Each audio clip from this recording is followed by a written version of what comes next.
और जिसका डर था लगता है अब वही होने जा रहा है। इजराइल ईरान के परमाणु अड्डों पर बहुत बड़ा हमला करने जा रहा है। वहीं रूस और चीन ने ईरान की पीठ पर हाथ रख दिया है। अब ऐसे में खौफ ये पैदा हो गया है कि क्या इजराइल और ईरान के बीच परमाणु जंग होने जा रही है। देखिए रिपोर्ट।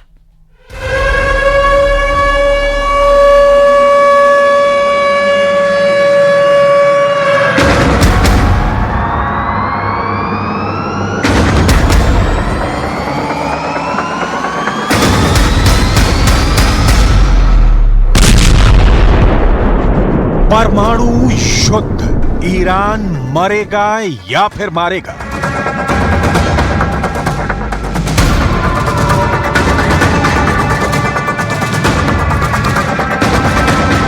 अगर इजरायल ने धोखे से भी ईरान के परमाणु ठिकानों पर हमला किया तो ये तय मानिए कि ईरान के सुप्रीम लीडर के आदेश पर ईरान के टॉप जनरल इजरायल पर सीधा हमला पलक झपकते ही कर देंगे।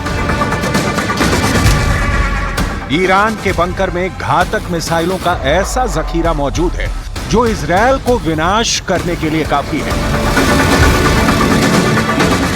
शायद यही वजह है कि अब इजरायल ईरान के परमाणु ठिकानों पर इसलिए हमला करने जा रहा है ताकि ईरान के परमाणु हमलों से बचा जा सके। जरा देखिए, खुफिया रिपोर्ट के आधार पर इजरायल ईरान के किन परमाणु ठिकानों पर हमला करने जा रहा है। इजरायल के अखबार द टाइम्स ऑफ इजरायल के मुताबिक ईरान के फोर्डो और नटाजन परमाणु ठिकानों पर इजरायल हमला करने जा रहा है। खबरों में दावा किया गया है कि इजरायल अपने लड़ाकू विमान F-35A और F-15EX को हमले में इस्तेमाल करने जा रहा है।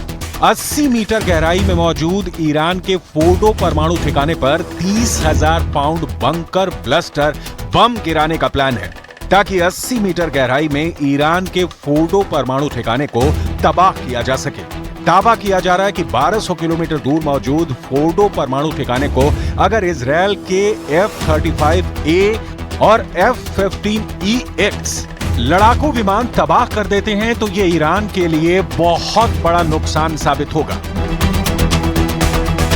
ऐसा नहीं है कि इजरायल के हमले का दावा खोखला है, क्योंकि इस वक्त इजरायल के फाइटर जेट ईरान के परमाणु ठिकानों पर जबरदस्त हमला करने की प्रैक्टिस कर रहे हैं।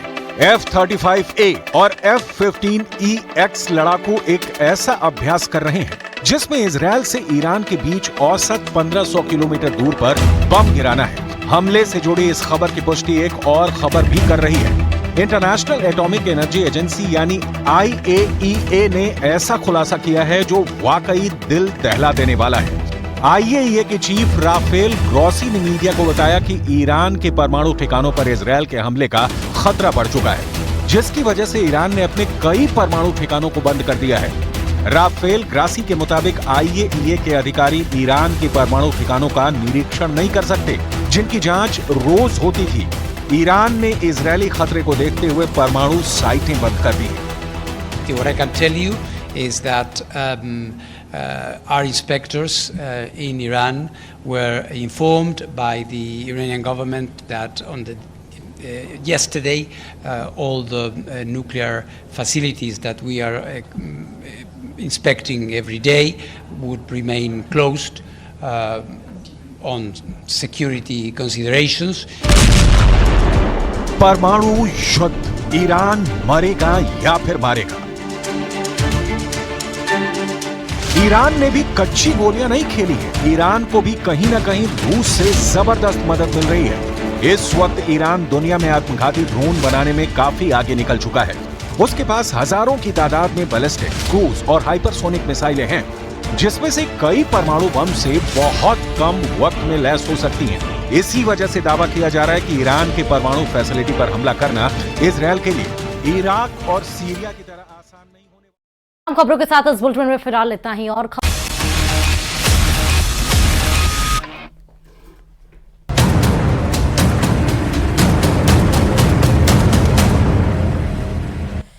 परमाणु युद्ध, ईरान मरेगा या मारेगा। नमस्कार, आप बहुत स्वागत आपका स्पेशल रिपोर्ट में। मैं हूं आपके साथ श्रुति श्रीवास्तव। जिसका डर था लगता है अब वही होने जा रहा है। इजराइल ईरान के परमाणु अड्डों पर बहुत बड़ा हमला करने जा रहा है। वहीं रूस और चीन ने ईरान की पीठ पर हाथ रख दिया है। अब ऐसे में खौफ ये पैदा हो गया है कि क्या इजराइल और ईरान के बीच परमाणु जंग होने जा रही है। देखिए रिपोर्ट।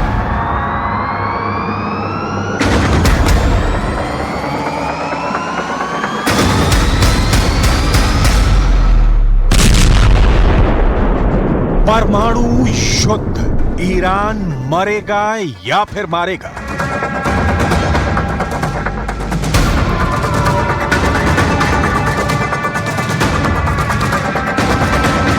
अगर इजरायल ने धोखे से भी ईरान के परमाणु ठिकानों पर हमला किया तो ये तय मानिए कि ईरान के सुप्रीम लीडर के आदेश पर ईरान के टॉप जनरल इजरायल पर सीधा हमला पलक झपकते ही कर देंगे। ईरान के बंकर में घातक मिसाइलों का ऐसा जखीरा मौजूद है जो इजरायल को विनाश करने के लिए काफी है। शायद यही वजह है कि अब इजरायल ईरान के परमाणु ठिकानों पर इसलिए हमला करने जा रहा है ताकि ईरान के परमाणु हमलों से बचा जा सके। जरा देखिए, खुफिया रिपोर्ट के आधार पर इजरायल ईरान के किन परमाणु ठिकानों पर हमला करने जा रहा है। इजरायल के अखबार द टाइम्स ऑफ इजरायल के मुताबिक ईरान के फोर्डो और नटाजन परमाणु ठिकानों पर इजरायल हमला करने जा रहा है। खबरों में दावा किया गया है कि इजरायल अपने लड़ाकू विमान F-35A और F-15EX को हमले में इस्तेमाल करने जा रहा है। 80 मीटर गहराई में मौजूद ईरान के फोर्डो परमाणु ठिकाने पर 30,000 पाउंड बंकर ब्लस्टर बम गिराने का प्लान है ताकि 80 मीटर गहराई में ईरान के फोर्डो परमाणु ठिकाने को तबाह किया जा सके। दावा किया जा रहा है कि 1200 किलोमीटर दूर मौजूद फोर्डो परमाणु ठिकाने को अगर इजरायल के F-35A और F-15EX लड़ाकू विमान तबाह कर देते हैं तो ये ईरान के लिए बहुत बड़ा नुकसान साबित होगा। ऐसा नहीं है कि इजरायल के हमले का दावा खोखला है, क्योंकि इस वक्त इजरायल के फाइटर जेट ईरान के परमाणु ठिकानों पर जबरदस्त हमला करने की प्रैक्टिस कर रहे हैं। F-35A और F-15EX लड़ाकू एक ऐसा अभ्यास कर रहे हैं जिसमें इजरायल से ईरान के बीच औसत 1500 किलोमीटर दूर पर बम गिराना है। हमले से जुड़ी इस खबर की पुष्टि एक और खबर भी कर रही है। इंटरनेशनल एटॉमिक एनर्जी एजेंसी यानी IAEA ने ऐसा खुलासा किया है जो वाकई दिल दहला देने वाला है। IAEA के चीफ राफेल ग्रॉसी ने मीडिया को बताया कि ईरान के परमाणु ठिकानों पर इजरायल के हमले का खतरा बढ़ चुका है, जिसकी वजह से ईरान ने अपने कई परमाणु ठिकानों को बंद कर दिया है। राफेल ग्रासी के मुताबिक IAEA के अधिकारी ईरान के परमाणु ठिकानों का निरीक्षण नहीं कर सकते, जिनकी जांच रोज होती थी। ईरान ने इजरायली खतरे को देखते हुए परमाणु साइटें बंद कर दी हैं। What I can tell you is that our inspectors in Iran were informed by the Iranian government that on the yesterday all the nuclear facilities that we are inspecting every day would remain closed on security considerations. परमाणु युद्ध, Iran मरेगा या फिर मारेगा? Iran ने भी कच्ची गोलियां नहीं खेली है। ईरान को भी कहीं ना कहीं रूस से जबरदस्त मदद मिल रही है। इस वक्त ईरान दुनिया में आत्मघाती ड्रोन बनाने में काफी आगे निकल चुका है। उसके पास हजारों की तादाद में बैलिस्टिक, क्रूज और हाइपरसोनिक मिसाइलें हैं, जिसमें से कई परमाणु बम से बहुत कम वक्त में लैस हो सकती हैं। इसी वजह से दावा किया जा रहा है कि ईरान के परमाणु फैसिलिटी पर हमला करना इजरायल के लिए इराक और सीरिया की तरह आसान नहीं होने वाला है। सबसे पहली बात, ईरानी परमाणु फैसिलिटी बिखरी हुई है और उनमें से कई पहाड़ियों में स्थित है। दूसरी बात यह कि इजरायल से ईरान के परमाणु स्थलों तक सीधी उड़ान के लिए भी हवा में ईंधन भरने या ईंधन भरने के लिए लैंड करने की आवश्यकता होगी। ईरान और इजरायल के बीच जॉर्डन, ईराक और सऊदी अरब स्थित है, जिनमें से कोई भी इजरायली लड़ाकू विमान को ना तो लैंडिंग की इजाजत देंगे और ना ही अपने आसमान से उड़ान भरने की मंजूरी देगा। तीसरा यह है कि इजरायल से ईरान के बीच की दूरी 1800 किलोमीटर है, जहां पर इजरायली वायुसेना के लड़ाकू विमानों के लिए परमाणु ठिकानों पर हमला करना जरा भी आसान नहीं होगा।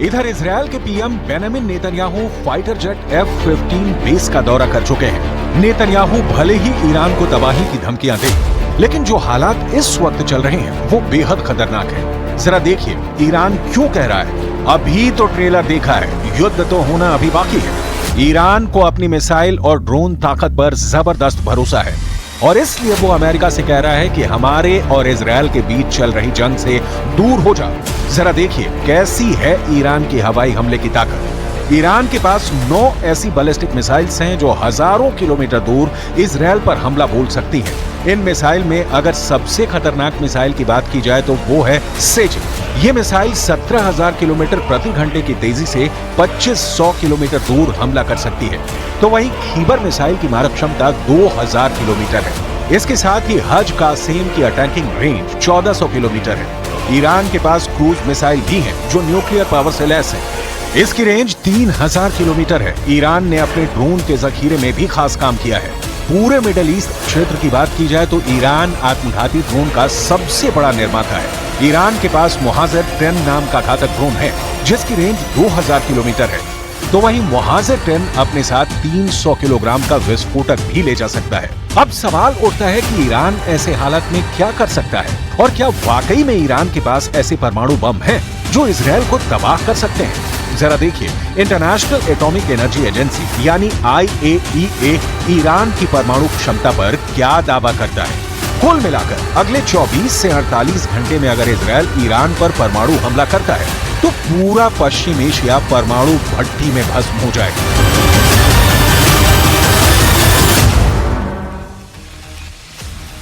और अब स्पेशल रिपोर्ट में बात करेंगे ईरान और इजरायल का तनाव महायुद्ध की ओर बढ़ रहा है। युद्ध के खतरे के बीच दुनिया 2 कैंप में बंट गई है। ईरान बड़े हमले के डर से इस्लामिक देशों से समर्थन मांग रहा है और इस बीच ईरान इजरायल वॉर में पाकिस्तान की एंट्री भी हो गई है।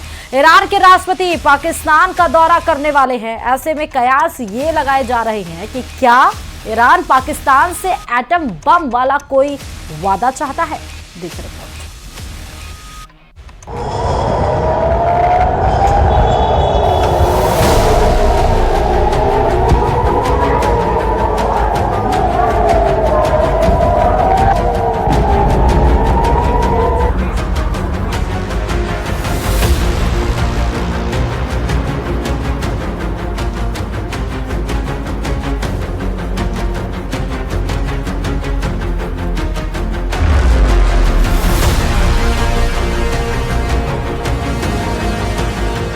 ईरान इजरायल से युद्ध के लिए अब इस्लामिक देशों से समर्थन मांग रहा है।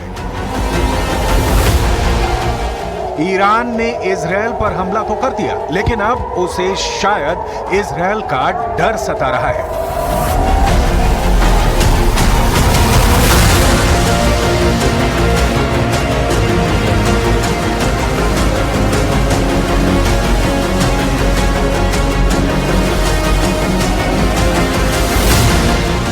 खबर है कि ईरान के राष्ट्रपति के पाकिस्तान जाने की तारीख मुकर्रर हो चुकी है और वो तारीख है 22 अप्रैल। ये खबर सुनकर ही पाकिस्तानी हुक्मरान गदगद हैं।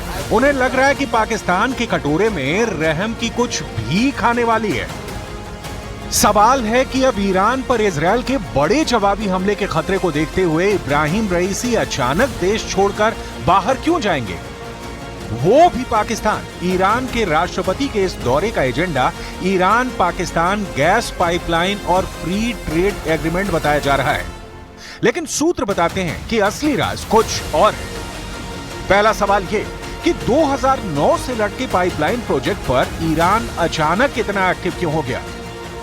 दूसरा सवाल यह है कि दोनों ही देशों के इजरायल से राजनयिक संबंध नहीं है और पाकिस्तान एक परमाणु शक्ति है, उसके पास एटम बम है। क्या ईरान पाकिस्तान से एटम बम वाला कोई वादा चाहता है?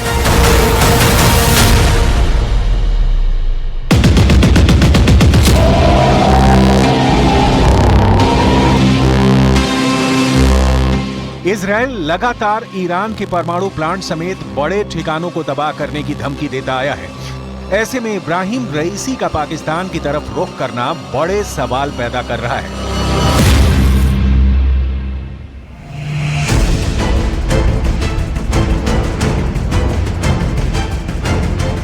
यह पहली बार होगा कि ईरान के राष्ट्रपति जनवरी में पाकिस्तान पर की गई सर्जिकल स्ट्राइक के बाद इस्लामाबाद में उतरेंगे।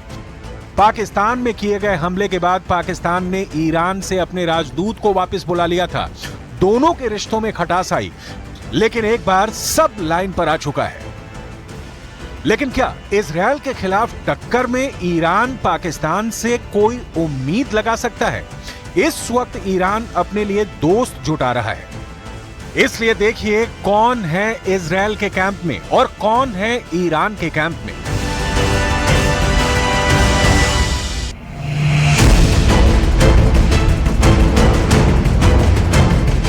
ईरान ने जब से सीरिया में अपने वाणिज्य दूतावास पर इजरायली हमले का जवाब दिया है, पूरा पश्चिम एशिया सुलग रहा है। गाजा की आग भी लगातार जल रही है। लेकिन अब पूरी दुनिया का फोकस ईरान और इजरायल है। इजरायल पर 300 से ज्यादा मिसाइल और ड्रोन के हमले के बाद ईरान को भी यकीन है कि इजरायल हमला जरूर करेगा। और पूरी दुनिया जानती है कि अपने दुश्मन को इजरायल तब तक मारता है जब तक वो पूरी तरह तबाह नहीं हो जाता। माफी शब्द इजरायल की डिक्शनरी में ही नहीं है। Different options are on the table. They've been presented to the war cabinet. They've been discussed, and as I've said, the moment the retaliation will come, it will be quite clear to the Iranians and the rest of the world that Israel will continue defending itself whenever necessary from whatever aggressor will be facing.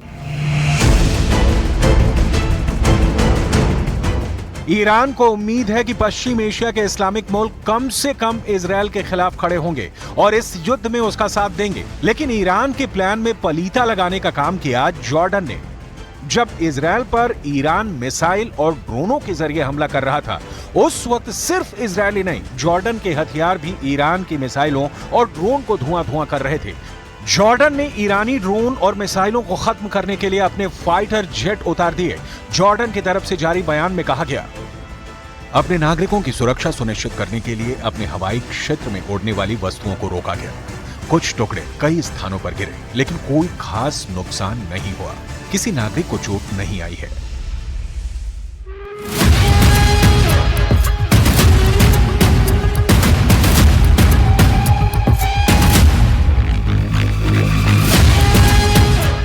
Iran और Israel के बीच Jordan है, इसलिए जब Iran ने Israel पर हमला किया तो ज्यादातर ड्रोन और मिसाइल जॉर्डन के आसमान से होकर गुजरे। जॉर्डन पहले ही चौकन्ना हो चुका था और फिर उसने अपने विमानों से बहुत से ड्रोन मार गिराए, जबकि ईरान की कई मिसाइलों को अपने एयर डिफेंस से उड़ा दिया। बहुत सी मिसाइलों और ड्रोन का मलबा जॉर्डन की जमीन पर भी गिरा है।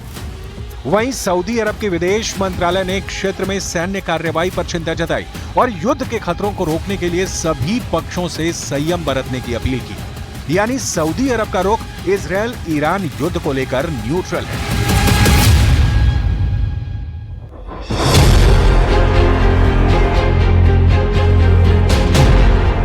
अमेरिका पर इस वक्त सबकी नजर है और अमेरिका पूरे पश्चिम एशिया के हालात पर नजर बनाए हुए है।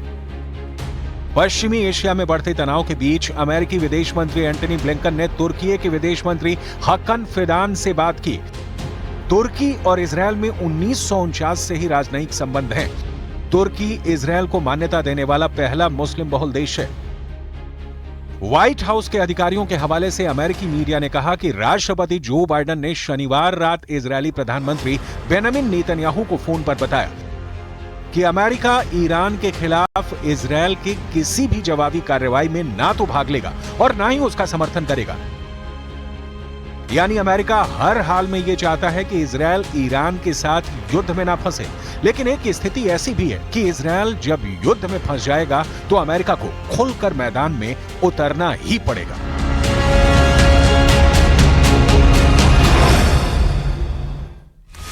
इस स्पेशल रिपोर्ट में अभी आपको और दिखाएंगे, लेकिन रुकते हैं छोटे से ब्रेक के लिए। देखते रहिए न्यूज़ 18।